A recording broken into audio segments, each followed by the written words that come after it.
Zdravím vás ráz na ráz na kovárně. Dneska tady mám zase pro vás novinku a tím je náš středověký lustr. Lustr máme na 6 světel. Dají se tam dát klasické žárovky anebo retro žárovky. Každá žárovka je vlastně upevněná v kalíšku. Je tam k tomu udělaná elektroinstalace, která je svedená doprostřed, kde máme vlastně, ukážu z druhé strany, elektriku krytou. Je tam vlastně kulička se závětem, to znamená, celý ten spodek se nám dá vyndat. Pokud byste potřebovali do té elektriky nějakým způsobem zasáhnout, tak se to dá krásně, přitom když si to sundá, tak upravit. Abyste měli svůj lustr na co pověsit, máme pro vás připravený krásně ručně dělaný řetěz. Středověký lustr má nahoře hák mohutný, který je pevný, a vlastně na něj se ten krásný kovaný řetěz zahákne s tím, že ho vlastně potom ten lustr zavěsíte. Další věc, která je důležitá potom nahoře na stropu, pokud máte třeba trámy, tak tam máme další vlastně vychytávku a to je vlastně krytí toho trámu. Když máte třeba trám 14 cm, jako to je v tady tom případě, tak se to vlastně na ten trám zavěsí. Tady se vlastně protáhnou závětové tyče, máme tam k tomu kované matky, tím se to vlastně zašroubuje.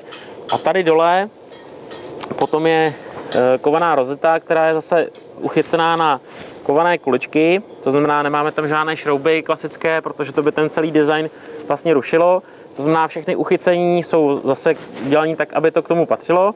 A tady ta rozeta, tady ta poklička se dá vlastně sundat s tím vrchním hákem. Zase se dostanete dovnitř, dá se tam vlastně upravit elektrika nebo zapojit elektrika.